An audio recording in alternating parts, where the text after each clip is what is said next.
Vous allez bien là? Ok, merci. Je vous ai dit qu'il n'y a plus de direct, hein? Il n'y a plus de direct, ça sera juste un petit point vite fait, tranquille, qui ne va pas durer. Vous allez bien, dites-moi. Voilà. Est-ce que vous allez bien? D'accord. Il n'y a plus de direct. Bonsoir, Marthe. Marthe Mengue, tu vas bien? Alors, nous sommes fériés aujourd'hui en France et je suis en famille. J'ai tout simplement voulu avoir un petit échange avec vous, vite fait, comme vous le savez. Je devais normalement prendre la parole vers 11 heures, heure de France, 10 heures, heure du Cameroun. Malheureusement, pour des raisons indépendantes de ma volonté, je n'ai pas pu honorer ce rendez-vous. Voilà, mieux vaut tard que jamais. Nous le lançons donc avec un petit retard. Alors, je vous avais déjà annoncé que je ne ferai plus de directs,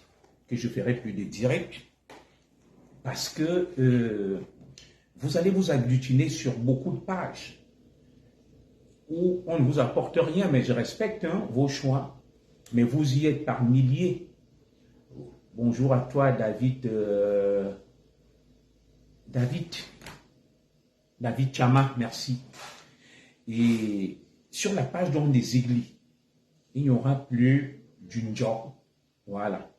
Je fais ce petit live 16h43, maximum à 17h10. Je dépasserai plus 30 minutes. Et ceux qui voudront suivre mes directs que j'ai retirés sur ma page devront s'abonner. Et la suite, pour en savoir plus sur ces directs, il faudra vous abonner si vous voulez les suivre. Alors, je vous aime tous, je vous aime beaucoup. Je suis en famille, entouré, Madame Zogo est là, et les petits Zogo, tout le monde est là. Je vous souhaite aussi d'être très heureux en famille, d'être tranquille comme moi. Voilà. Il est bien d'être accompagné, et surtout bien accompagné. Donc, je suis bien encadré par ma merveilleuse et charmante épouse, Madame Zogo, et par mes merveilleux enfants. Peut-être nous allons sortir là pour faire un petit tour au restaurant. Voilà. Je suis donc chez moi, comme vous le constatez, confortablement installé, un zigli-mote. Voilà, sur ce fauteuil d'un zigli, un zomlor. Voilà. Alors aujourd'hui, très rapidement, je vais faire le Bebel Book. Je vais faire Bebel Book sur trois petits sujets. Bebel Book sur trois petits sujets. Le premier sujet, c'est le directoire nommé par le professeur Maurice Kamto. Le directoire qui est une espèce de comité central pour le parti du professeur Maurice Kamto, dénommé le MRC, Mouvement pour la Renaissance du Cameroun. Après, nous allons rapidement balayer l'histoire du foot comme l'opium. Le foot est un exutoire, un opium qui a un effet soporifique pour endormir le peuple.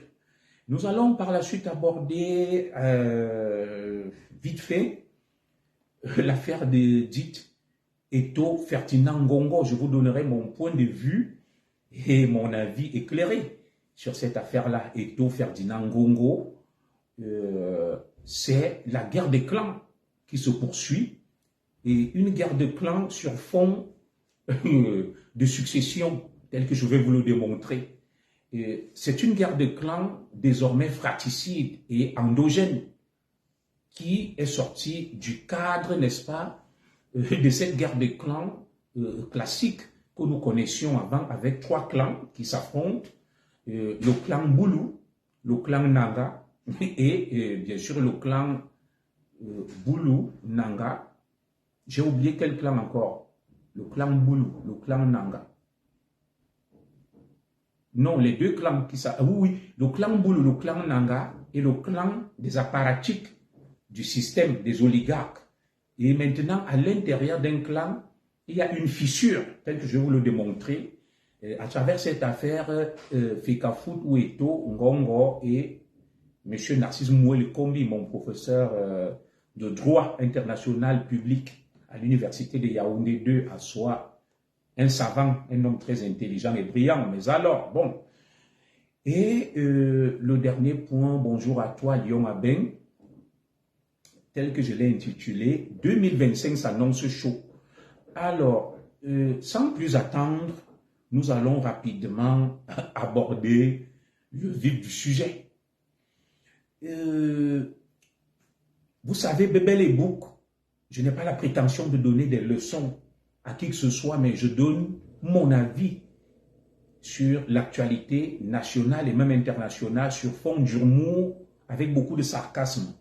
Et mes directs, je n'attends plus.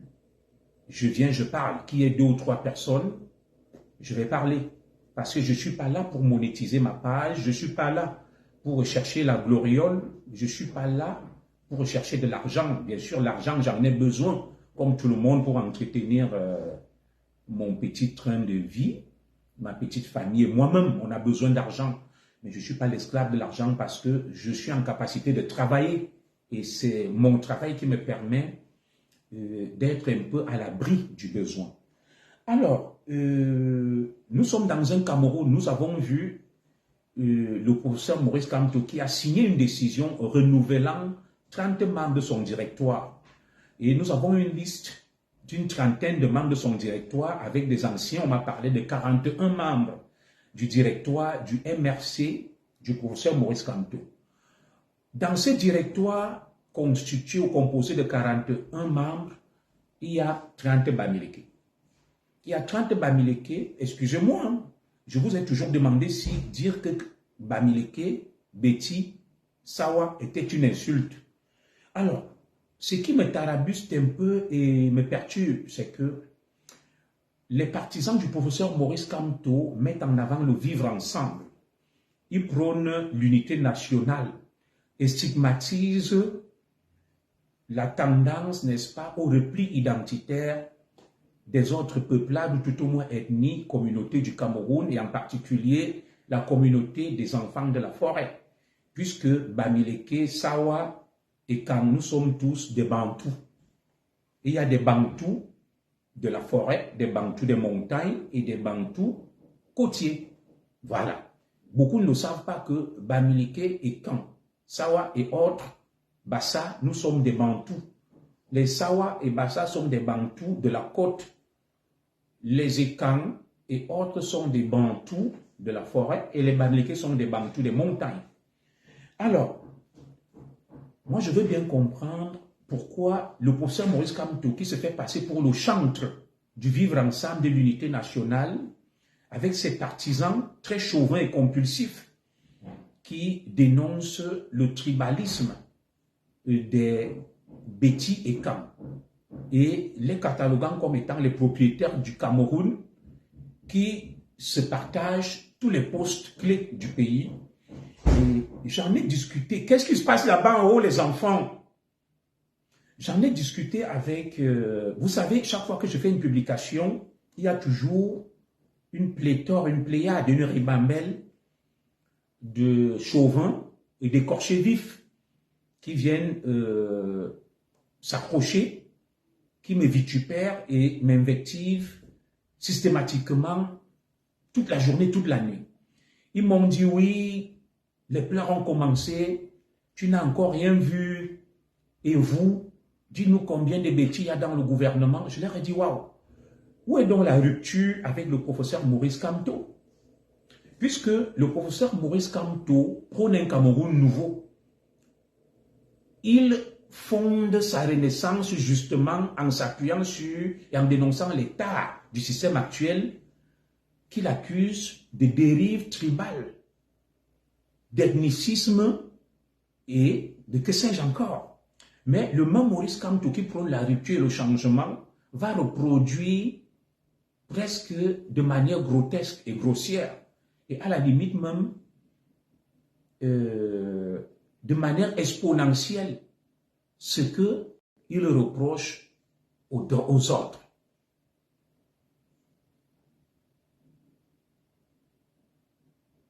Alors, avec ça, je me demande donc où est la rupture, où est la renaissance et où est le changement, puisque les partisans du professeur Maurice Kamto, le président Kamto, puisqu'il est président d'un parti, se plaignent et mettent en avant comme chef d'accusation le tribalisme de ceux qui sont au pouvoir, qui dirigent sur la base de la tribu.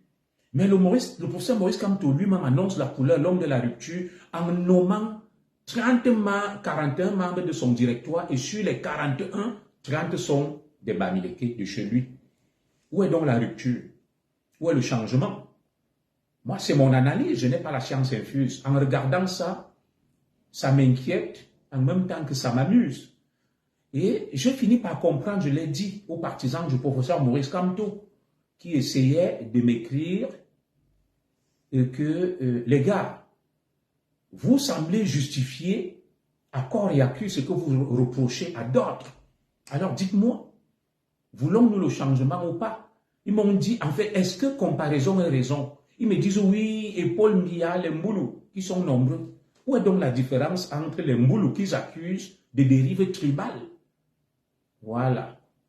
Où est la différence entre les Mboulou et le professeur Kamto, l'homme du changement, l'homme de la Renaissance, qui n'est même pas encore au pouvoir, mais nomme 30 membres sur 41 de son directoire, issus de la même ère sociologique. Il y a d'autres qui, de manière un peu amusée, m'ont dit, qui t'a dit que parce qu'on s'appelle Kamdem, parce qu'on s'appelle Kenfak, on est Bamileke, mais non. Alors, vous voyez donc avec ça, nous avons beaucoup risqué en 2018 si on confiait le pays au professeur Maurice Kamto. Et moi-même, j'ai fait ce choix.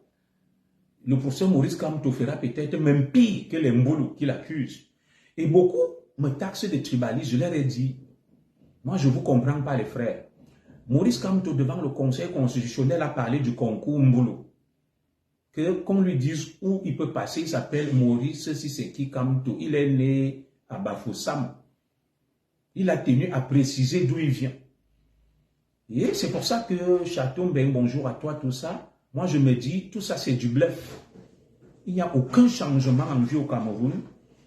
Chacun est guidé et animé par le réflexe tribal. Tu t'es déjà lavé? Parce qu'on va sortir.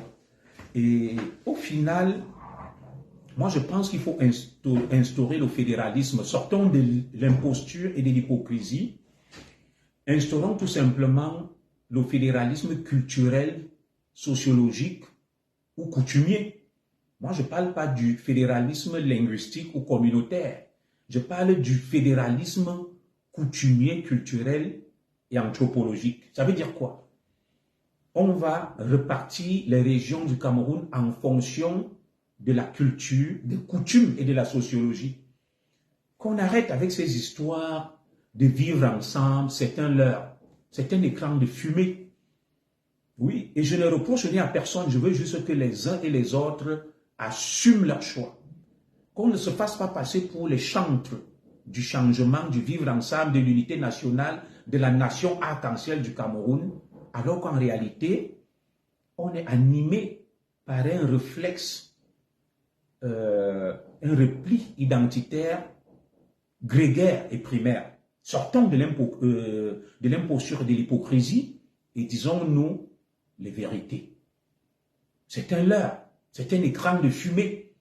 Il est temps que le Camerounais s'asseye et qu'on dise que les gars, le fait d'être Bamileke, d'être étant, d'être Sawa, d'être nordiste, d'être anglophone, ne veut pas dire qu'on est Camerounais. Le Cameroun, la nation camerounaise a échoué. On a essayé, le président Ahidjo, en 1961, en réunifiant les deux Camerouns sur la base linguistique anglophone-francophone, nous en sommes arrivés à 72 à une autre étape, la République unie du Cameroun. Et le président a instauré vers les années 85 la République du Cameroun. C'est un échec patent et lamentable.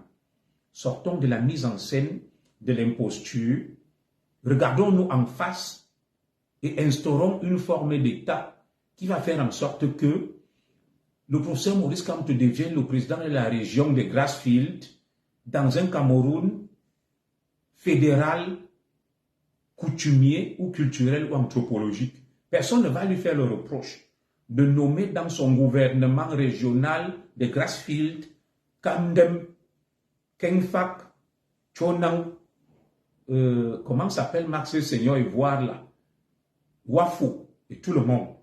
Ça sera normal. Et si peut-être Amourou Belinga, moi je crois toujours en lui, est le président de la région autonome des Ekans, qu'il nomme Zogo comme premier ministre, qu'il nomme Abega comme ministre des Finances, qu'il nomme Atangana comme ministre des Armées, ça ne va gêner personne. Nous allons nous assumer, les masques vont tomber, et maintenant il y aura un État fédéral. On va se mettre ensemble. L'État fédéral sera donc la somme de ces républiques, de ces régions fédérales, ou fédérées, disons. Autant pour moi. L'État fédéral sera la somme de ces États fédérés sur la base culturelle et coutumière. Parce que ce n'est pas du tribalisme. Tout le monde réfléchit par réflexe tribal. Le vivre ensemble est un écran de fumée, c'est une mise en scène, c'est un leurre. Sortons de cette imposture. Il est temps de réfléchir et de penser à quelque chose de plus concret, de plus sérieux. Sinon, nous allons continuer à faire semblant de dire que nous sommes pour l'unité nationale, nous sommes pour le vivre ensemble. En même temps, des gens vont se réunir sur la base du village, vont défendre les frères du village, vont se plaindre des autres, alors que nous sommes tous des tribalistes. C'est quoi un tribaliste? Un tribaliste, c'est quelqu'un qui va nommer au sein, je salue le pasteur Jaka Kennedy qui est là, au sein du directoire du MRC, que ses frères Bamileke. Mon frère Kennedy, nous avons battu le pavé dans ce combat. Et lorsque nous le menions, je ne savais même pas que toi tu étais Bamileke, tu ne savais pas que j'étais Ekan. Je ne savais pas que Nouma ou Remingono était Ekan ou que tel était Sawa, Laurent, pas Laurent Esso, Moïse Esso. Nous étions soudés, un bloc, nous menions ce combat. Donc, il est temps pour moi de penser que nous devons sortir de cet écran de fumée qu'on appelle l'État unitaire, décentralisé ou centralisé, appelez ça comme vous voulez, qui suscite même et crée des monstres. Vous savez qu'un système jacobin ultra centralisé crée une espèce de quoi? D'engorgement, de blocage. Tous ces signes à Yaoundé. Et je l'ai toujours dit, c'est pour ça qu'on a des Ferdinand Ngongo, des Mbongo, ces monstres, ces avatars de l'État unitaire. Parce que si on passe au fédéralisme culturel, sociologique, anthropologique ou coutumier, on ne va plus vivre ça. Donc, à mes amis du MRC, qui m'ont catalogué comme étant un tribaliste, et qui accusent les autres de ce qu'ils sont exactement. Et je comprends pourquoi le professeur Kennedy Ejaka dit que pourquoi le pasteur Kennedy Ejaka dit toujours que Maurice Kamto est un bon professeur, mais c'est un piètre homme politique qui est animé par des bas instincts. Et avec ça, nous ne pouvons pas avoir le changement tant souhaité et voulu par tout le monde. Vous avez vu au Sénégal, il y a eu un changement. Ousmane Sonko et Diomaye Faye ne sont pas allés dans leur système pour ne nommer et appeler que des gens, je ne sais pas, de la Casamance, où on est partisan de l'unité nationale, du vivre ensemble, où on est partisan, n'est-ce pas, du communautarisme. Et nous n'allons accuser personne de vivre dans le communautarisme, mais il faut juste s'assumer et faire tomber les masques, qu'on comprenne que sociologiquement et culturellement, il est plus facile que je m'entoure des gens de chez moi, bien que j'aime bien mon frère, le pasteur Kennedy Ejaka. Je salue aussi comme ça Benoît Yeke qui vient de se connecter d'Oussateba. Donc, je ne vais pas trop m'acharner sur le professeur Maurice Kamto pour qu'on ne dise pas que Ngezoroba a détesté Bamileke, Ngezoroba a tribaliste. C'est juste le bébé et bout. Parce que notre chronique, c'est de nous dire les vérités. Voilà. Et nous n'allons éluder ni occulter aucune vérité. Nous n'avons pas la vérité. Mais nous analysons, nous passons au pain fin, nous décryptons des faits d'actualité. Et moi, j'ai un angle d'attaque. Je fais le Congossa de la politique. Les autres font le Djapap, des calissons, des potins. Moi, je suis dans le Djapap, le Congossa de la politique. Pour moi, le professeur Maurice Kamto vient encore de louper une belle occasion pour démontrer qu'il pouvait s'imposer comme un leader national. De plus en plus, le professeur Maurice Kamto confirme tout le mal qu'on pense de lui. Le professeur Maurice Kamto reste fidèle à sa réputation de leader communautariste et leader d'une communauté, la communauté Bamileke, où il procède à un petit saupoudrage, une petite édulcoration. Il va mettre au calé bodé et les minimes et tout ça là, ce qu'on appelle des faire-valoir. Professeur Maurice Kamto. Non, le Cameroun a des lois. La loi du Cameroun prône ce qu'on appelle l'équilibre régional, même sur le plan politique. Le bureau politique, ton directoire doit refléter la réalité sociologique du Cameroun, où ton parti est un parti communautaire de Bamileke, ou c'est un parti national. Pourquoi vas-tu donc demander aux autres de te soutenir, de porter le changement, sachant que dès que tu vas accéder aux affaires, tu vas instaurer la République de Grassfield, tu vas t'entourer des Bamileke et ça ne sera que les Bamileke.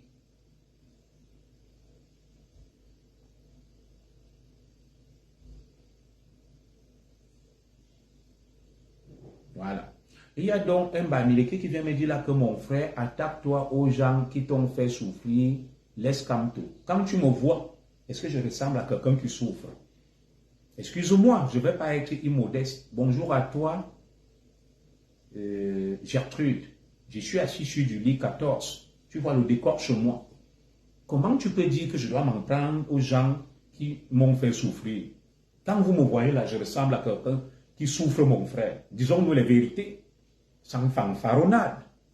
Combien vivent comme moi dans un décor comme le mien, mon frère? Sur quelle base tu estimes que je souffre? Je ne sais pas. Regarde-moi, regarde le décor chez moi. J'ai l'air de quelqu'un qui souffre, mon frère. Non. Voilà. Oui, tu souffres beaucoup. On achète tout ça à crédit en France. Ah oui, très bien. Pour acheter donc déjà à crédit, il faut être crédible, non, mon frère? Si c'est qui, j'ai du mal à dire son nom, c'est un Bamileke. Pour acheter à crédit, il faut être crédible, mon frère. On est d'accord, non? Voilà. Donc, pour déjà acheter à crédit, tu es d'accord avec moi, il faut être crédible. Et parce que si tu n'as pas de garantie, on ne t'offre pas le crédit. On est d'accord aussi. Voilà. Parce que moi, j'aime les arguments. Voilà. Et j'ai dit aux gens qui nous font souffrir, pas que toi, ah d'accord, ok, aux gens qui nous font souffrir, très bien. Et encore, là, je suis d'accord avec toi, nous souffrons tous, mais nous souffrons à des degrés divers. Nous souffrons à des degrés divers. Moi, je suis d'accord avec toi, les gens qui nous font souffrir. Parmi ces gens qui nous font souffrir, il y a Kamto. Oui? Parce que Kamto aurait pu incarner le changement, mais de par ses réflexes identitaires, c'est une déception pour nous. De par le fait que les partisans du professeur Maurice Kamto bloquent le changement en inoculant le tribalisme et la haine et la violence en politique, ils bloquent le changement, ils nous font souffrir. De par le fait que le professeur Maurice Kamto a cautionné la modification constitutionnelle de 2008 faisant sauter le verrou sur la limitation des mandats, il fait partie des gens qui nous font souffrir. Est-ce qu'on peut s'accorder sur ce diagnostic? Et le professeur Maurice Kamto, également, lorsque les Camerounais se sont levés pour dire non au changement, à la modification constitutionnelle, ils sont morts, il ne les a pas soutenus, il était ministre. Tu es d'accord avec moi qu'il a participé, il est comptable de cette souffrance. Et que le professeur Maurice Kamto a été directeur de campagne du président Paul Biya à l'Ouest en 2011. Moi, c'est que les faits. Hein. Est-ce qu'on peut être d'accord sur ça? qu'il a participé et concouru à cette souffrance et que le professeur Maurice Kamto est le concepteur du nouveau code de procédure pénale criminalisant les manifestations, punissant de la peine de mort quiconque manifeste sera accusé de rébellion. Donc, il est comptable de la souffrance des Camerounais, mon frère. Est-ce qu'on est d'accord? Voilà. Parce que moi, j'aime être d'accord avec vous. Vous aussi, soyez d'accord avec moi. On dit chez nous, les bêtis, que, ok, d'accord, Kamto, une seule personne sur... Attends, je vais te lire après, il y a un truc qui... Sur combien aujourd'hui? Non, moi, je suis d'accord que les autres nous font souffrir. Mais est-ce que, au regard des exemples que je t'ai pris, tu es aussi d'accord avec moi que le professeur Maurice Kamto fait partie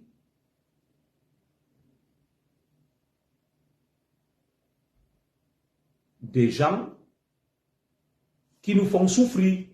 Très bien. Donc, moi, j'ai parlé du directoire du professeur Maurice Kamto, qui est un directoire hautement communautariste, fortement tribalisé, sur 41 membres, 30 sont des Bamileke. Et pour moi, le professeur Maurice Kamto est un danger. C'est un danger pour l'unité du Cameroun, pour le vivre ensemble. C'est un danger. Il est dangereux pour le vivre ensemble. C'est un vivre ensemble en trompe-l'œil. Une fois que je l'ai dit, je sors de ce sujet parce que je vous ai dit que mes directs ne vont plus durer pour aborder le deuxième sujet. Pourquoi on ne trouve pas que je m'acharne sur le MRC et son président ainsi que ses partisans? Nous abordons donc le deuxième sujet, le football. Le matin, le foot. À midi, le foot. Le soir, le foot. À minuit, le foot. Des hordes de misérables n'ont qu'un seul mot dans la bouche, le foot. Ne venez surtout pas me dire que est-ce que les pauvres n'ont pas le droit de s'amuser? Oui. Pour moi, le foot n'a jamais développé un pays. Le foot n'a jamais développé une nation. Le foot peut rehausser le prestige d'une nation, d'un pays, d'un peuple. Mais le foot ne mène nulle part. Quand on regarde même les grandes stars du foot, les grandes nations du foot, vous savez, au Brésil, Dani Alves est devenu un délinquant et un voyou. Adrien a rejoint la favela et est redevenu narcotrafiquant. Robinho est en prison, tous des délinquants. Vous voyez la grande Chine. Le Cameroun peut tabasser la Chine au football. Le Cameroun peut même tabasser les États-Unis, la Russie au foot. Mais est-ce que ça fait du Cameroun une grande nation, une superpuissance? Depuis que nous jouons au foot, nous brillons, nous avons gagné 5 Coupes d'Afrique. Un trophée olympique. Nous avons participé à plus de 5, 6, 7 Coupes du monde. Où sont les retombées de ça sur le développement et le progrès du Cameroun? C'est où?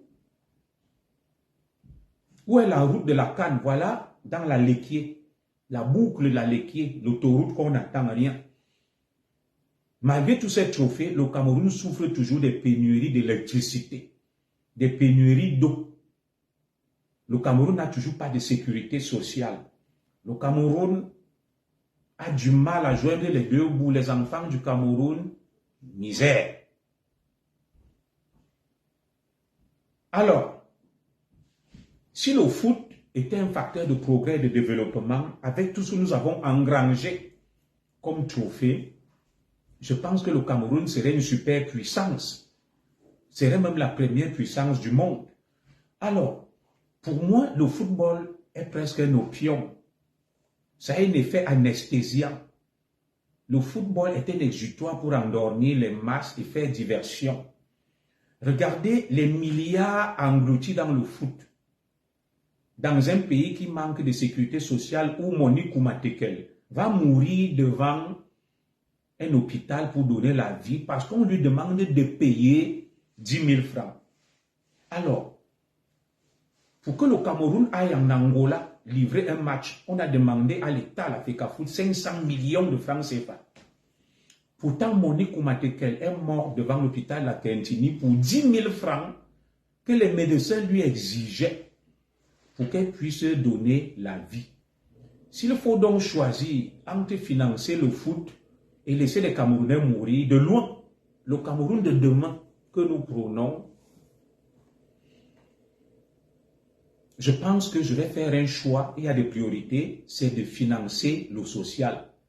Le football a le chiffre 11. C'est un sport hautement diabolique qui envoûte les masses. Je vous l'ai expliqué, le chiffre 11. Ben Laden a choisi de frapper le 11 septembre. Pour les initiés et fins connaisseurs comme nous, Jésus-Christ serait né un 11 septembre, le 11 du mois de Nisan, en langue hébreu. Ben Laden a frappé le 11 septembre. Le football a 11 joueurs. Est-ce que vous savez ce que ça veut dire? Jésus-Christ avait 12 apôtres. Pourquoi Lucifer a voulu ramener le nombre des apôtres de Jésus-Christ à 11 en faisant de Judas un traître? Ça ne vous dit rien. Le football est un sport hautement diabolique où on possède et envoûte les masses.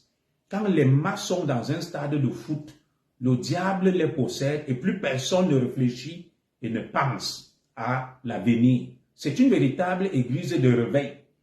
C'est un opium qui a un effet soporifique et qui imbécilise les gens et les abrutit. Mais j'aime aussi le foot comme tout le monde. J'adore le foot. Mais, toutes raisons gardées, je suis modéré. Je me dis qu'il y a des priorités. Regardez tous les milliardaires qui ont joué au foot au Cameroun.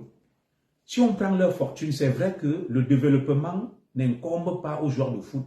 Le Cameroun serait développé avec tous les joueurs de foot qu'on a eus et tous les milliards qu'ils ont engrangés. Chaque joueur construisait une usine. Tous les joueurs qu'on a eus dans l'équipe nationale qui étaient des professionnels, le Cameroun aurait plus de 300 usines. Je vais vous prendre des cas. Sédou Keita, qui est un ancien joueur malien du Barça, a construit une usine au Mali à hauteur de 4 milliards de francs CFA. JJ Okocha a construit des logements sociaux. Sadio Mané est en train de construire une ville avec des hôpitaux, des écoles, des dispensaires, des mosquées. Osimhen, le Nigérian, il ne faut pas qu'on te voie. Tu cherches quoi là-bas? Tu veux prendre quoi? Tu veux prendre quoi? Je cherchais des crêpes. Mais vas-y, esquive, il faut que tu sortes, tu restes là-bas. Je ne veux pas que tu sortes sur l'écran. Non, je ne vais pas. Voilà. Il faut aller te changer, tu t'habilles bien, tu ne pars pas comme ça. Tu arranges tes cheveux là. Alors, du coup, je cherche les retombées du foot sur le développement. Les footballeurs camerounais auraient même pu mettre sur pied un fonds avec les milliards qu'ils ont engrangés. Je sais que certains fonds dans l'humanitaire, pour rendre la maternité gratuite, des soins gratuits, ils créaient un fonds à partir de leur réseau, de leurs relations. Ils ne l'ont pas fait. Il y a des milliers, des millions de fanatiques qui hurlent, étant en transe, étant compulsifs, qui parlent du foot, mais chez eux, ils ne mangent pas, ils ne rationnent pas. Si on sort une ordonnance de 1000 francs, il meurt. On lui dit, il te faut le paracétamol, ça coûte 1000 francs, il meurt. Ils ne peuvent rien faire, ils n'ont rien. Mais nuit et jour, ils sont rageux. Ils te parlent du foot. Oui, ils ont le droit de parler du foot. Mais est-ce qu'avec du recul, vous ne comprenez pas aussi que c'est une espèce d'exutoire, c'est une espèce d'anesthésiant et d'opium pour vous endormir? C'est un peu comme quelqu'un qui va fumer la drogue pour noyer ses soucis. Le Cameroun, un pays ne se développe pas avec le foot. Sinon, la Chine ne serait pas une grande puissance. Vous avez déjà vu la Chine gagner même quel match, quelle compétition, quel tournoi. Les États-Unis, l'une des plus grandes puissances au monde. Le Cameroun peut fouetter les États-Unis au foot 10-0.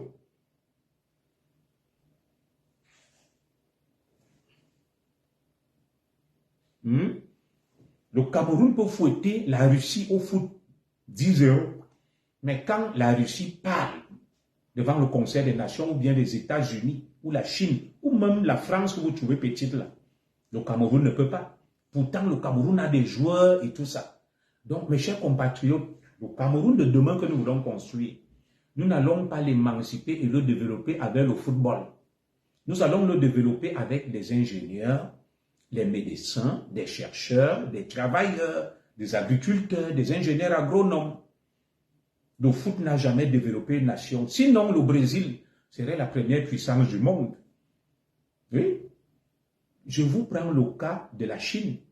La Chine gagne quelle compétition, quel tournoi. Voilà les États-Unis. Tu vas même au foot avec les États-Unis.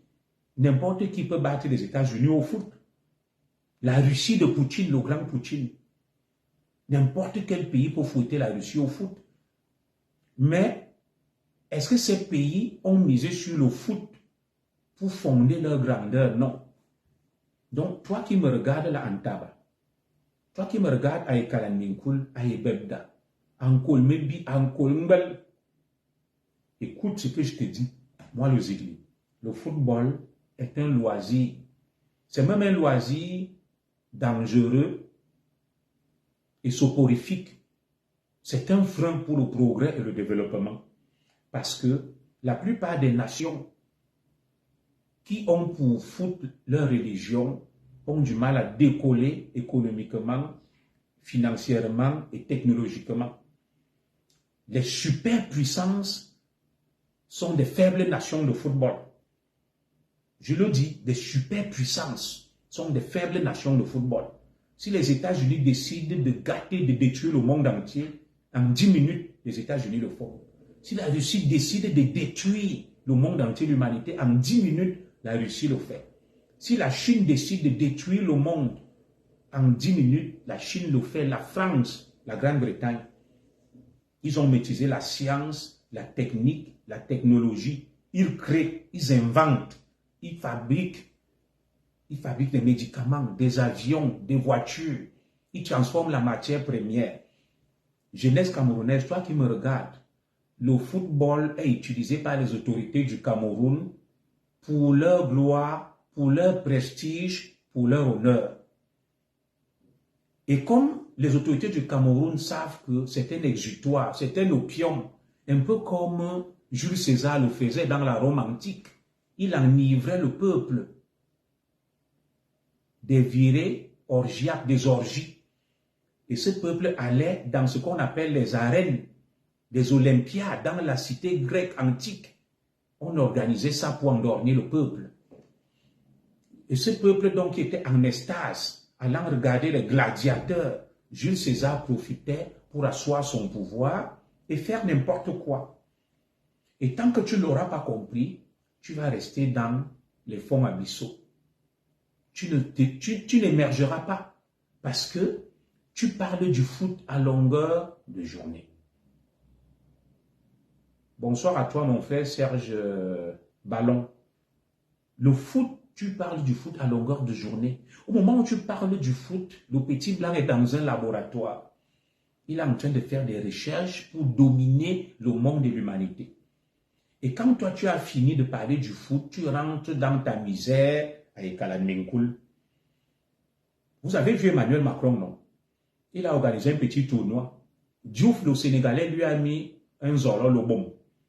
Est-ce que ça fait d'Emmanuel Macron quelqu'un qui est au niveau de Diouf?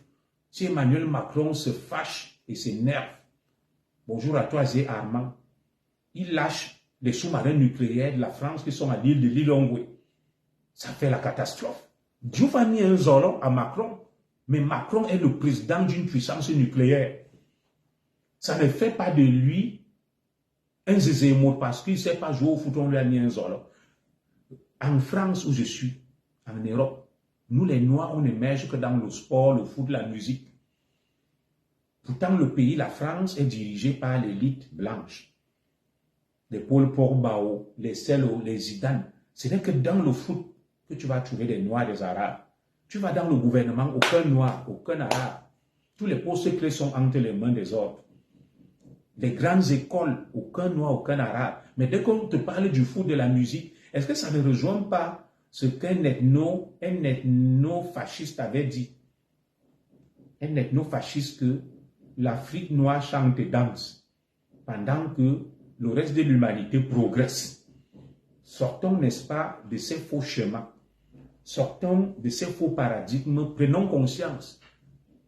Et le Cameroun comprend. Je ne veux pas lire tous les commentaires. Hein? Bonjour à toi, Alino. Voilà. Aimons le foot, soutenons le foot, mais le foot ne devrait pas être une priorité. Le foot n'est pas une priorité pour un pays. Privilégions autre chose. Le foot doit être accessoire, secondaire, à des fins ludiques, de plaisir, de loisir. Le foot ne doit pas devenir l'objet de toutes les attentions, de toutes les passions. Le foot ne doit pas cristalliser toute l'attention et prendre tous les moyens. Bonjour à toi Hervé Dou. Voilà. Le Cameroun a besoin des jeunes qui vont aller à la NASA, des astrophysiciens, des pétrochimistes, des ingénieurs en pont et chaussée, des médecins. Toi, jeunesse camerounaise qui m'écoute, voilà ce qui développe un pays. Ce qui développe un pays, ce n'est pas ton caleçon fait quoi chez moi. Ce n'est pas Akora Benamtim. Ce n'est pas Vrouvra. Ce n'est pas nous allons tous mourir ou nous allons laisser ça là prendre cadeau. Non. Ce n'est pas le foot et tout, Kylian Mbappé, tout ça. Vous avez vu le village de Kylian Mbappé, non? Il est venu chez son père pour arriver où son père est né et prendre la pirogue. Il n'y a même pas de route. Le foot lui sert à quoi? S'il ne peut pas mettre même un pont, une route. Pourtant, les grands pays, s'il y a une guerre qui veulent traverser le Vour et aller au village de Kylian Mbappé, les ingénieurs militaires vont mettre un pont flottant sur le Vour. C'est ça qui développe. Kylian Mbappé a des milliards, il est connu dans le monde entier. Mais pour aller dans le village de son père, il n'y va pas à pirogue comme au début du monde, comme à la préhistoire. Pourquoi son talent ne développe pas le village de son père? Voilà.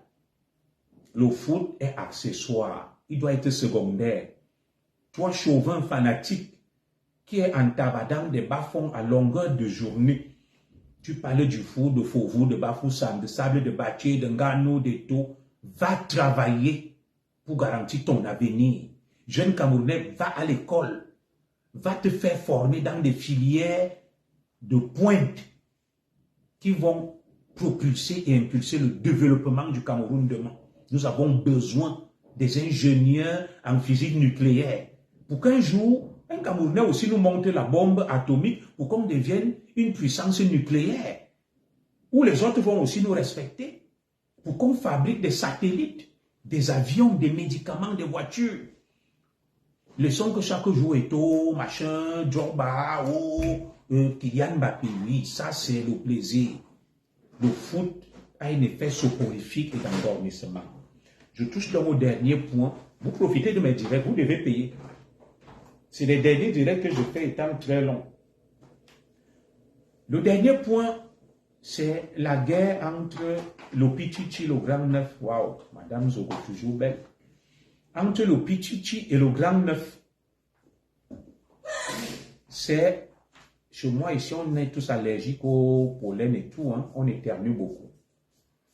Ce qui se passe à la FECAFOOT n'est qu'une continuité, un prolongement de la guerre des clans sur fond de succession. Vous avez vu, je vous avais parlé des différents clans. Le clan Boulou, le clan Nanga. Et dans le gouvernement, on vous a parlé du clan Motazé, Laurent et So. Avec d'un côté, et le clan, de l'autre côté, le clan Ngongo, le clan Beti Asomo, Galat Setoga, ainsi de suite. L'autre côté, on a le clan Laurent et So, lui Paul Motazé et autres. C'est donc la continuité de ça qui se joue au niveau de la FECAFOOT. C'est ça qui se joue au niveau de la FECAFOOT. Alors, vous avez observé, moi, dans la guerre qui oppose Ngongo au champion Samuel Eto'o, je vais vous donner mon point de vue. Je suis content jusqu'à... Vous savez pourquoi? Ngongo a déjà fait trop de mal aux gens. Je suis dans le aide-moi à détester. Même si il y a des choses que je pourrais reprocher au Pichichi, je vais d'abord mettre ça de côté. Comme avait chanté Lady Pons. Aunga man menge diva, aunga nong zava, aunga non. Ngongo nous a pris Jean-Pierre Amour Belinga. Il a jeté à Koulengi. Sur haute instruction. Ngongo nous a pris Eko Maxime, un patriarche. Il a jeté à Koulengi. Ngongo vient de nous prendre Bruno Bidjan. Sur haute instruction, il a jeté à Koulengi. Alors, pour moi, je suis le jeune frère, parce que moi je suis légèrement l'aîné d'Eto, a décidé de démonter le système Ngongo en fragilisant, en créant une fissure sur ce système qui nous mate, qui nous roule dans la farine depuis des années à travers les très hautes instructions. Je ne peux que remercier Samuel Eto'o. Parce que jusque-là, Ngongo broyait tout le monde sur son passage avec son système de hautes instructions. Oui, il faut le reconnaître, Eto'o a crevé l'abcès. Eto'o a donné un coup de pied dans la fourmilière. Eto'o a cassé la baraque. Eto'o vient de désacraliser les très hautes instructions. En démontrant, s'il en était encore besoin, qu'on peut faire preuve de courage, de pugnacité et venir à bout des gens indéboulonnables. Alors, très bien. Je l'ai toujours dit que si nous avions pu constituer un rapport de force en faveur de Jean-Pierre Amour Belinga et Eko Maxime, Ngongo aurait reculé. Il y a eu des fausses stratégies au moment où nous sommes montés au créneau pour dénoncer l'imposture, l'injustice et le système de pompiers pyromanes sur l'affaire Martinez-Zogo, où on a voulu faire porter le chapeau à des innocents. Les gens nous ont dit non, il faut laisser. Quand vous allez vous taire, on aura pitié de Jean-Pierre Amour Belinga et d'Eko Maxime. Je vous ai dit que la vie est fonction des rapports de force. Si tu te laisses faire, tu seras broyé et bouffé. Eto'o a refusé de se laisser faire parce que je peux vous lire. Il y a un document du président de la République, peut-être pas. Une haute instruction de Ferdinand Ngongo que je vais vous lire, qui demande au ministre Narcisse Mouelet, sur haute instruction, de faire quoi? De procéder à la nomination d'un staff. Je vais vous lire le document. Nous allons le décrypter ensemble. Ce document date de quand? Yaoundé, le 2 avril 2024. Présidence de la République, le ministre d'État, secrétaire général, à monsieur le ministre des Sports et de l'Éducation physique. Copie, très urgent, very urgent. Recrutement du sélectionneur et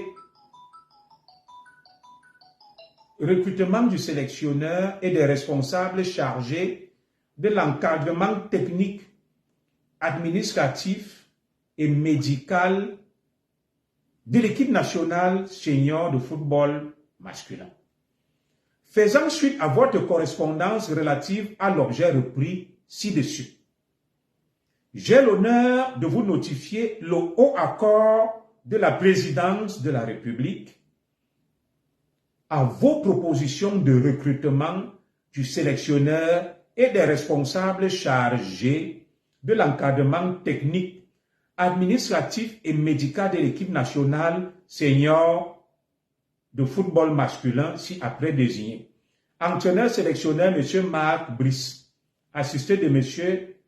Joachim Moununga et de M.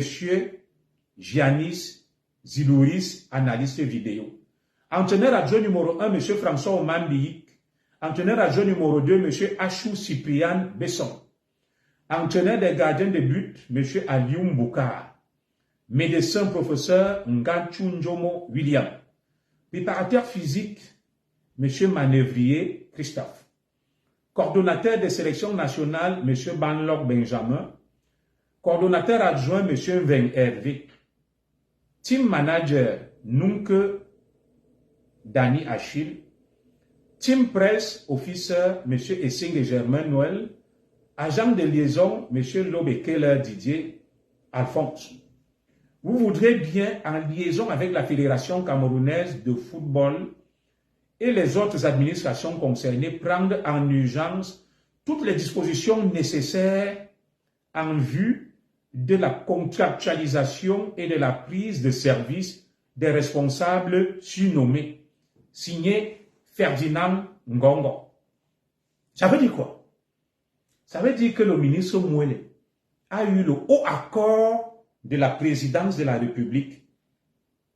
Pas du président de la République, il y a une nuance. Parce que depuis un certain temps, M. Ferdinand Ngongo signe les hautes instructions au nom de la présidence de la République. Avant, quand vous lisez les communiqués, les notes et les circulaires, il est signé au nom du président de la République. Maintenant, il est signé au nom de la présidence de la République. Il y a une nuance.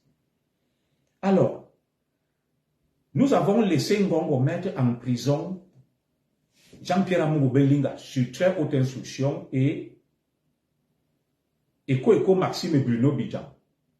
Aujourd'hui, donc, vous convenez avec moi que ces hautes instructions étaient du bluff.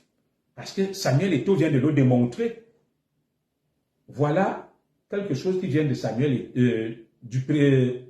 une circulaire, une haute instruction que M. Mouele, tu as le haut accord du président de la République pour valider ces choix que tu viens de nous proposer. Comment comprendre que le président de la République donne son accord? La présidente de la République donne son accord et Ferdinand et Samuel Eto'o passe outre et désigne son propre staff. Il y a problème. Il y a problème, il y a un souci que vous ne voyez pas. Est-ce que Samuel Eto'o va s'amuser à braver l'autorité du président Paul Biya, dont il se réclame être l'un des fils, s'il n'est pas sûr de lui? Alors, je vais vous dire ce qui se passe et se joue. Ce qui se passe et se joue là, c'est que Samuel Eto'o a certainement des gens dans le sérail, la guerre des clans. Et ces gens lui ont dit que ces hautes instructions ne viennent pas de Paul Biya. C'est une imposture, c'est une mise en scène. Sinon, comment le président Paul Biya peut donner son haut accord et valide cette liste que je viens de vous lire et demande au ministre des Sports d'installer et de contractualiser ces gens, et Samuel Eto'o passe outre? Ça serait un acte de rébellion. Alors, l'avantage de Samuel Eto'o, c'est que Samuel Eto'o a eu la bonne information. Samuel Eto'o a des gens dans le sérail. Et c'est pour ça que je vous dis que le clan Nanga se fissure. Le clan Nanga se fissure parce que vous avez vu lors des obsèques du papa de Samuel Eto'o, le représentant personnel du chef de l'État était là, le directeur adjoint du cabinet civil, le pasteur d'une église réveillée, M. Oswald Baboke. C'est un pasteur. Il est proche de Samuel Eto'o. La femme d'Oswald Baboke, sa fille Indira, vouent un culte à Eto'o.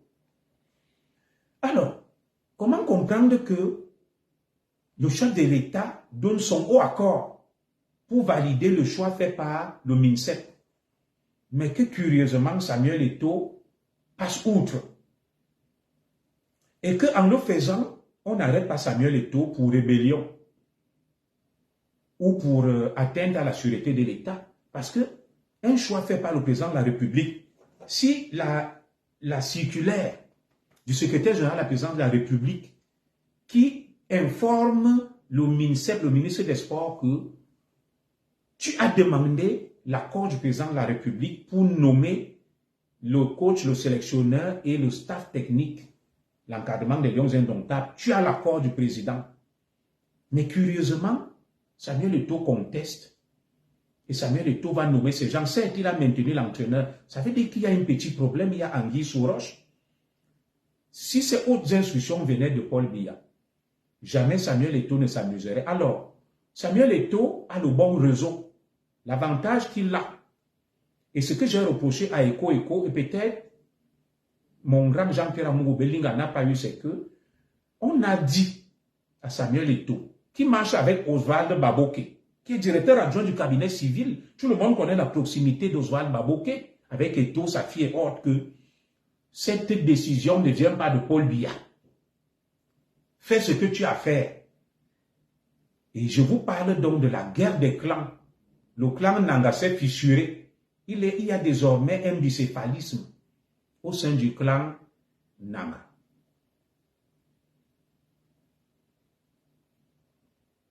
Et tout vient de dynamiter les hautes instructions. Je suis totalement d'accord avec vous. Et tout a eu juste le bon réseau. Alors, ce que vous ne comprenez pas, c'est que vous avez vu, Oswald Baboke est venu aux obsèques, tu perds des taux. Il y a eu un protocole presque d'État. Alors, Oswald Baboke ne va pas venir si le président de la République n'est pas d'accord avec Samuel Eto'o. Oui. Ça veut dire qu'on a dit à Samuel Eto'o que les hautes instructions là ne sont pas vraies.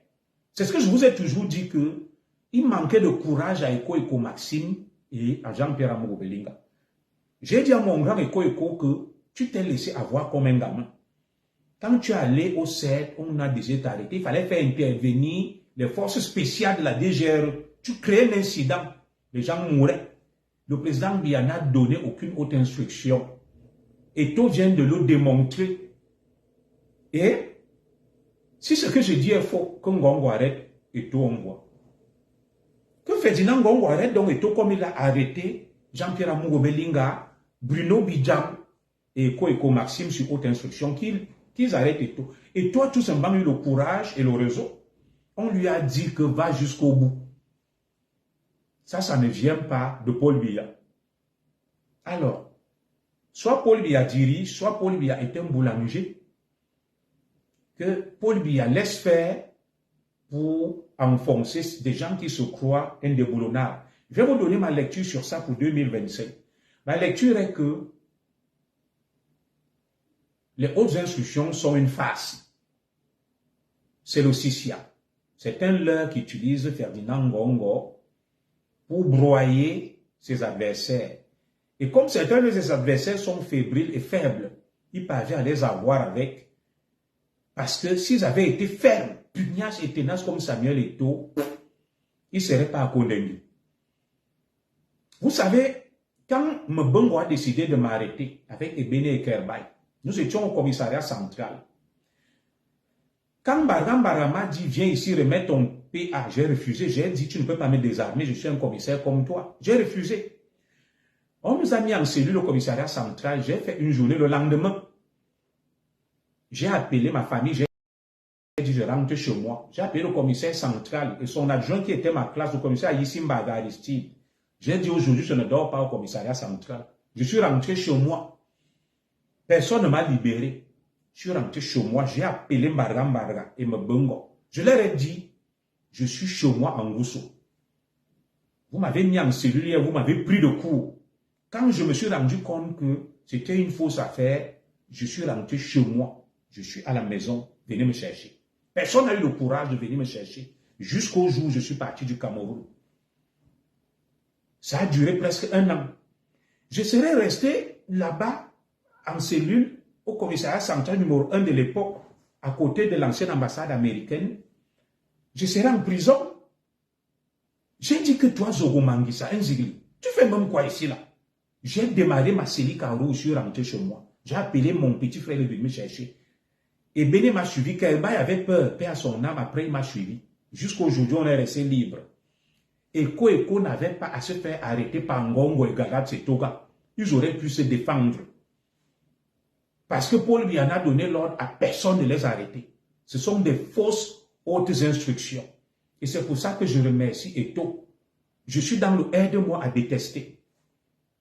Je vais soutenir Eto'o dans sa guerre contre Ngongo. Cette guerre m'arrange et je veux que Eto'o détrône, déstabilise, dynamite le système Ngongo. Les ennemis dit mes ennemis sont mes ennemis. On est fatigué de Ngongo.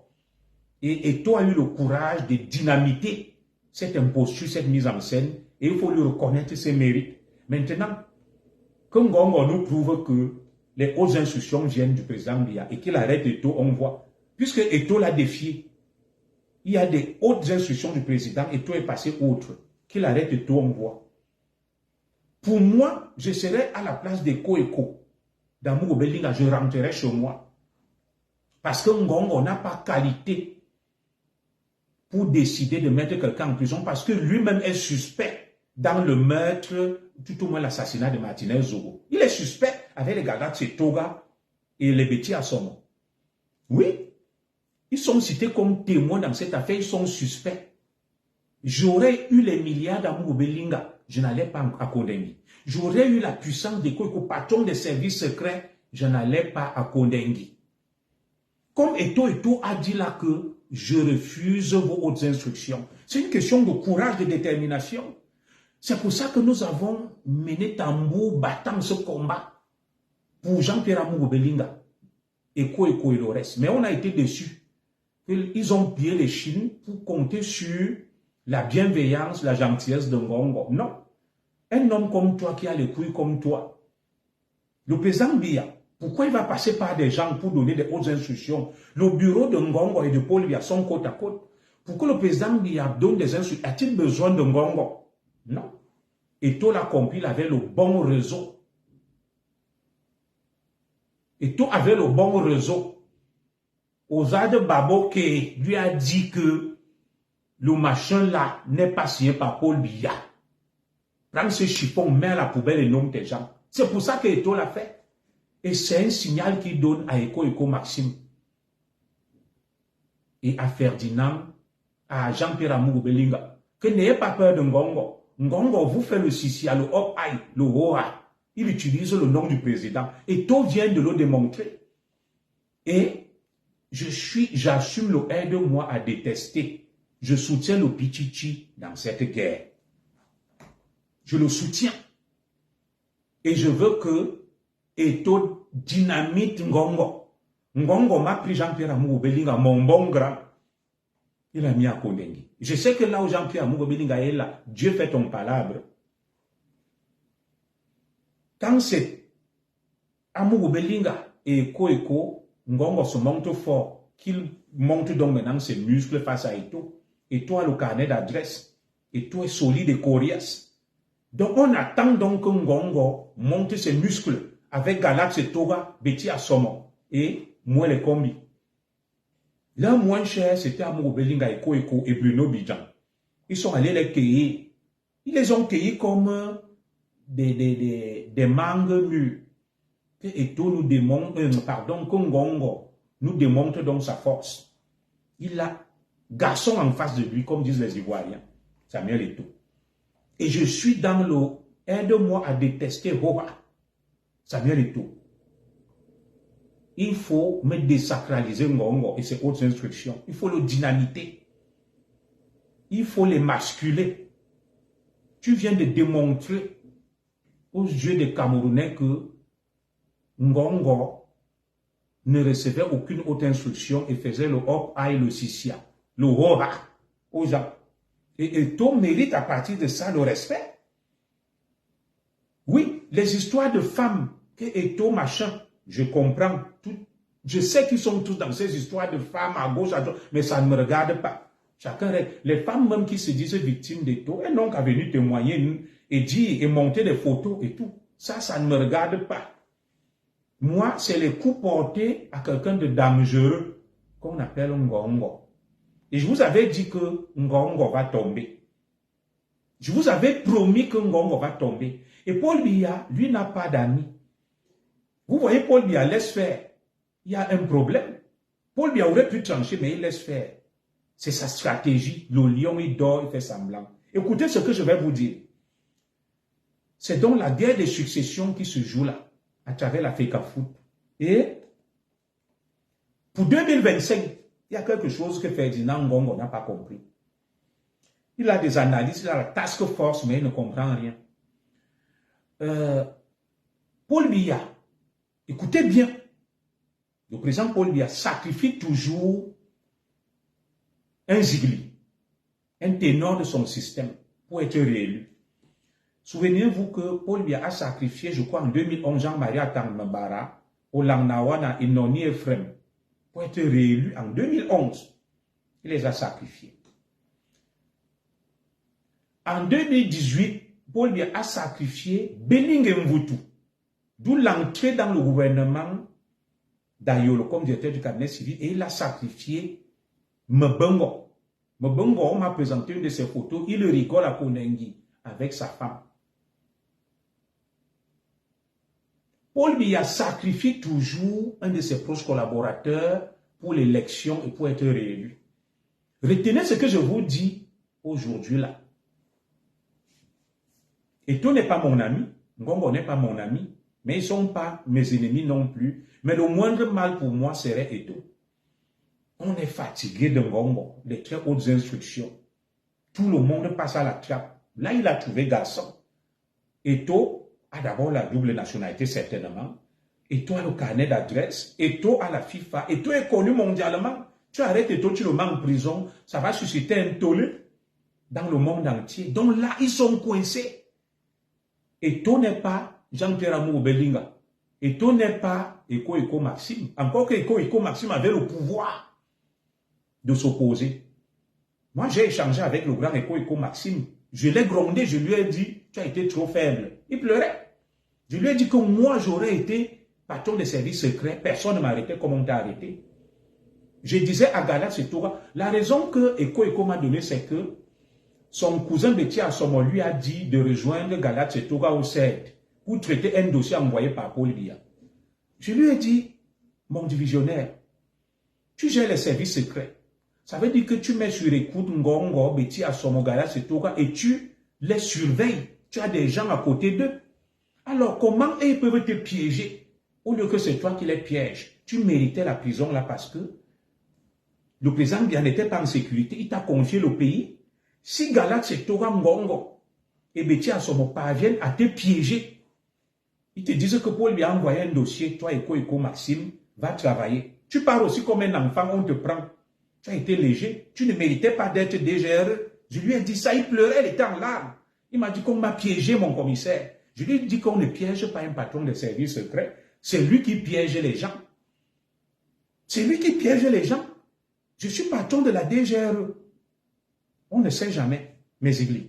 Tu m'appelles, tu me dis que le patron a demandé que tu retrouves Galat Setoura pour traiter un dossier. Je vais dire que mais Galat Setoura est un petit frère.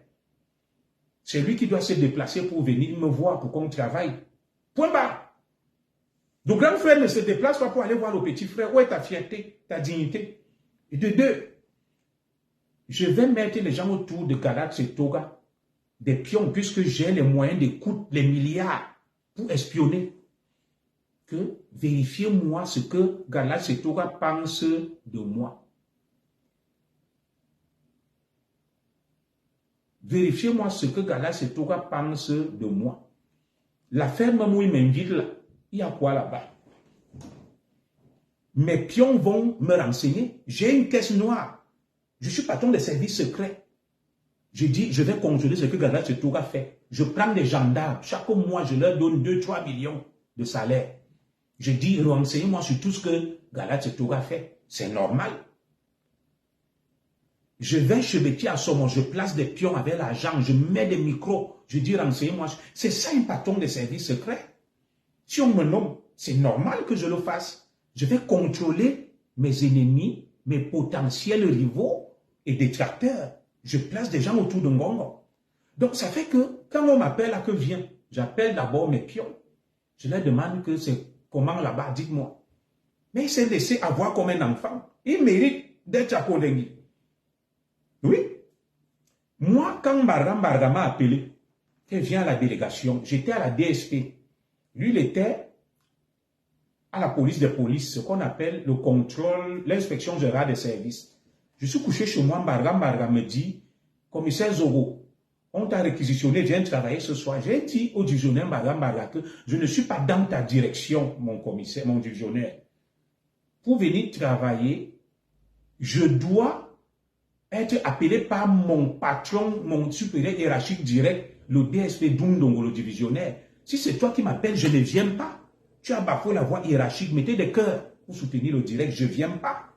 Parce que je ne suis pas dans ta direction. Je ne travaille pas pour toi.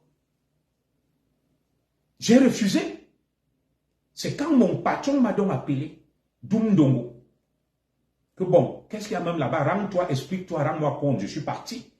Et avant de partir, j'ai pris mon pistolet Browning. J'ai pris plus de 50 munitions parce que c'est moi qui gardais les munitions et les armes de la police. J'étais armé jusqu'aux dents. J'ai appelé mes réseaux autour de Ngongo, de Mbongo et de Margambari. Ils m'ont dit que là où tu viens, là, commissaire, patron, ça sent mauvais. Méfie-toi. Et il y a donc un oncle qui m'appelle, le commissaire Osongo Naneremi. Il me dit, neveu, viens. On va régler cette affaire. Je lui ai dit, tu es où? Il me dit, je t'attends au rond-point Loncap. Qu'est-ce que j'ai fait? J'ai pris un taxi, j'ai laissé ma voiture, je suis venu en civil, caché dans la malle arrière du taxi. Quand je passe au niveau du rond-point Loncap, je trouve les voitures des essais garées partout. J'ai appelé mon oncle Osongo Naneremi, je lui ai dit que, oncle, nous avons été formés dans la même école. Je viens de passer par le rond-point Loncap, tu veux me piéger? Tu es là avec les véhicules des essais et du GSO armé jusqu'aux dents. J'étais filmé, je lui ai envoyé les photos. C'est ça un policier. Un policier intelligent utilise la ruse. Comment Betty Assomo et Galat Setoga peuvent appeler quelqu'un qui a la ligne directe de Paul Biya, Eko Maxime, ils lui disent, viens, le président a confié un dossier pour que vous travaillez dessus. Et j'ai la ligne directe du président Biya. Je vais appeler le président Biya, je lui dis, Excellence. Oui, le commissaire Congossa, c'est vrai, ça c'est le Congossa politique que je fais, c'est mon histoire que je vous raconte. Tu peux dire ce que tu veux. Tout le monde sait que moi je suis un Zigli. Quand tu me vois, je suis un Zigli. Alors, j'ai donc dit ceci. Il aurait pu appeler le président Biya et lui dire, Excellence, est-ce que tu aurais donné une consigne à Betty Assomagalat Setoga sur un dossier pour qu'on se retrouve et qu'on travaille dessus? Le président Biya allait lui dire oui. Et là donc, il se rend là-bas. Ou alors, il disait au président Biya que c'est un manque de respect, Excellence. Avec tout le respect que je te dois, c'est eux qui doivent se déplacer en y allant même, sachant que ces gens ne l'avaient pas en odeur de sainteté. Eko aurait pu aller avec des commandos. Il aurait pu aller avec des commandos à lui. Maria Manga, c'est un bon Congossa que je fais le Congossa politique. Il allait avec des commandos. La DGRA des commandos, je dis l'affaire si on ne sait jamais. Il prenait même 20 commandos armés jusqu'aux dents. Il se rendait au 7. Personne n'allait le toucher. Il a été léger. Donc, c'est un peu ce que je reproche à Eko et que je reproche à mon grand Jean-Pierre Moubelinga, que vu les milliards qu'il a, il ne devait pas laisser Ngongo les maltraiter, les humilier et les ridiculiser. Pour moi, Ngongo est l'un des suspects dans l'assassinat de Martinez Zogo avec les Galat Setoga. Je le dis, oh, je le dis. Moi, j'ai eu des problèmes avec Mbongo. Le voilà à Konenginon. Je l'ai vu monter une photo là avec sa femme. Ils ont pris 30 ans de prison ferme. Ils sont à Konengi. Ils dorment avec des rats sur des lits à étage. Le grand Mbongo et sa femme. Mais ils montraient les dents. Ils montaient les dents. Dans un système comme celui de Biya, qui est une mare à crocodile, il faut être rusé et un fauve et un malin. Moi, j'aurais pu me faire bouffer par Mbongo et Atanga Mabara. Parce que dans le système Biya, il n'y a que des méchants. Personne n'est bon et gentil. On promeut là-bas par la méchanceté. Ne comptez pas sur la mansuétude, la bonté de quelqu'un là-bas. Ce sont des monstres froids. Je ne connais pas quelqu'un qui soit gentil dans ce système. Tous se font dévorer et bouffer. Et s'ils ont la possibilité de te bouffer, ils te bouffent. Donc quand on te nomme dans un tel système, prends tes dispositions, sois pugnace, corrosif et teigneux, comme Samuel Eto'o. Il ne se laisse pas faire. Ah oui. Je vais donc finir par dire ceci. Parce que vous avez beaucoup aimé ce Congossa, il est très sucré. D'ailleurs, chez moi, je vous ai dit que moi, j'ai des caméras partout. Je les ai installés partout, partout, partout, partout. Alors, on va sortir de ces directs. Ce que je voulais vous dire, c'est quoi? 2025 va se jouer sur l'affaire de la FECAFOOT et le secrétaire général de la présidence de la République ne l'a pas compris. Paul Biya sacrifie toujours un de ses proches pour être réélu. Le président Biya ne peut pas aller à l'élection de 2025 parce que le dernier remaniement remonte à 2019 où il a fait rentrer Momo Jean de Dieu et les Mbongo sont partis. De 2019 jusqu'à 2025, aucun remaniement.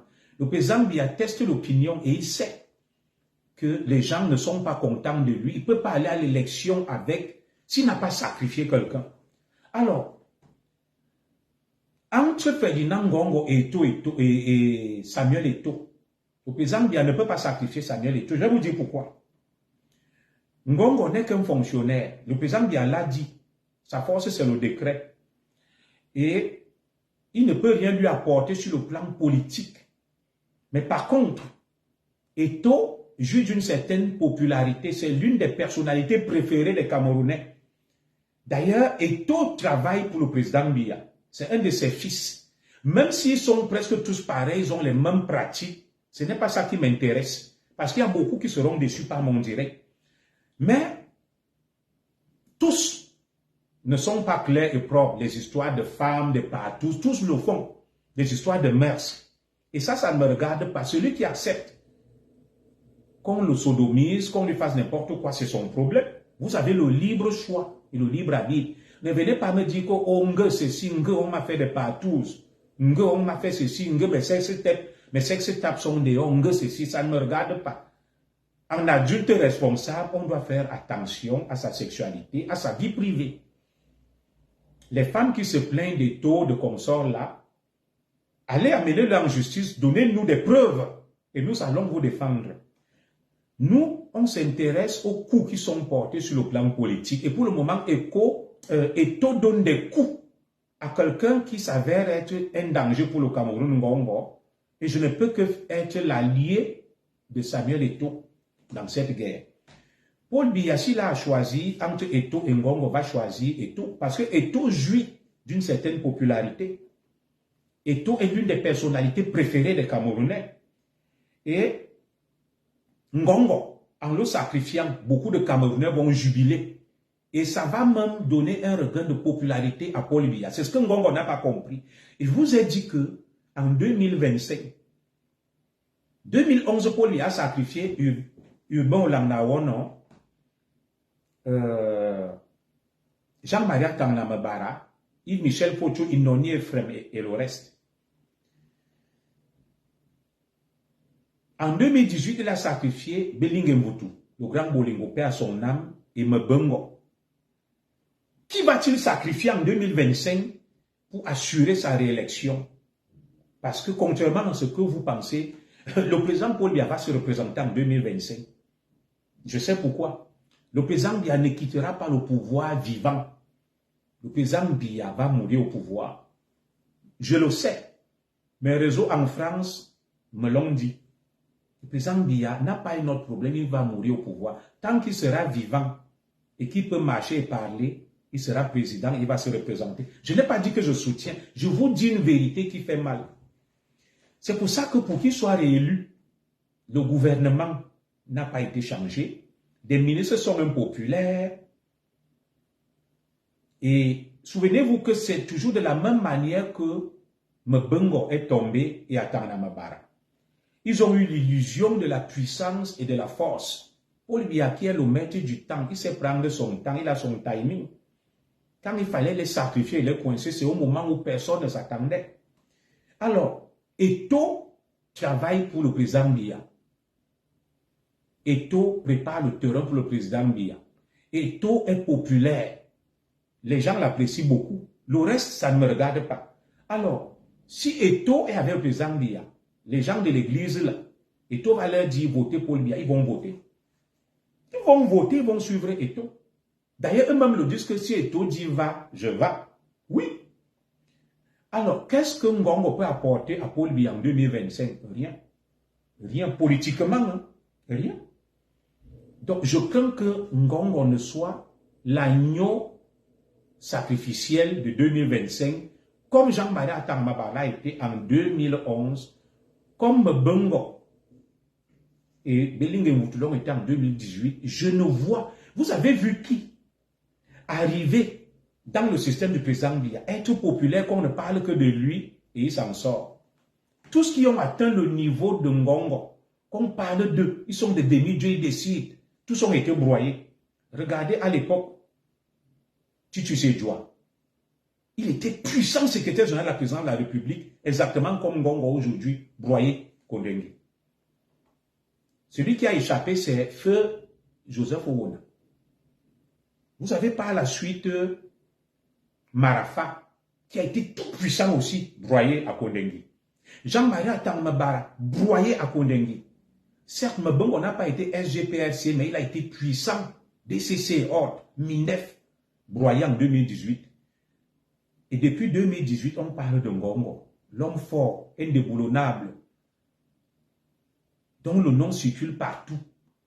Paul Biya ne va pas hésiter un seul instant à nous sacrifier parce que le peuple réclame un sacrifice pour que Biya soit réélu. Et ce sacrifice, pour moi, ne peut être que Ngongo. Et ça se voit à travers l'affaire Fekafoot. Vous avez vu, non? Eto a signé son truc alors qu'on dit que Biya avait donné son haut accord. Vous pensez que Eto est fou de défier Paul Biya? Non, il n'est pas fou. Et pourquoi Ngongo ne met pas le rouleau compresseur en marche? Il ne peut pas. Parce que là, Eto, vous voyez que depuis que Eto monte en puissance, ça arrange le président Biya. On ne tire plus sur le président Biya. On ne parle plus du président Biya. C'est Eto le matin, Eto à midi, Eto le soir, Eto à minuit. Le président Biya est épargné. Eto est le fusible qui prend les flèches et les coups. Vous avez vu que Maurice Kamto a même nommé les membres de son directoire. C'est passé inaperçu. Tout c'est Eto, Eto, Eto. Ça arrange le président Biya. C'est ce que vous n'avez pas compris. Donc, Eto prépare le terrain au président Biya. Eto se sacrifie pour le président Biya. Peut-être que ça sera après Biya que Eto sera là. Là, il travaille pour Paul Biya. Et si Paul Biya veut sacrifier quelqu'un, ça ne sera pas Eto. Le président Biya n'a aucun gain politique à sacrifier Eto à la place de Ngongo. Tous les gains politiques sont dans le sacrifice de Ngongo. Enregistrez ce direct, conservez-le. Vous me direz. Vous allez voir ce qui va arriver à Ngongo. Allez voir. L'illusion de la toute-puissance, des très hautes instructions.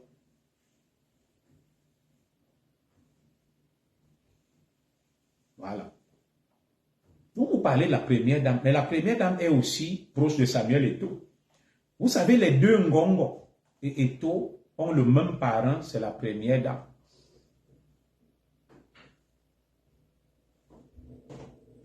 C'est la première dame. Eto'o est séquestré à Etoudi. Il est battu et maltraité. La seule chose qui peut éteindre le Camerounais est qu'il aille le délivrer. Bon, c'est mon frère Gaston Bivina Guerrier et Kam. Vous savez que c'est un frère qui aime plaisanter. Voilà. On attend donc de voir comment Ngongo va arrêter Eto'o. On attend. C'est un de mes grands abonnés, hein, le Guerrier Kam. On attend. Donc, vous allez voir ce qui va se passer.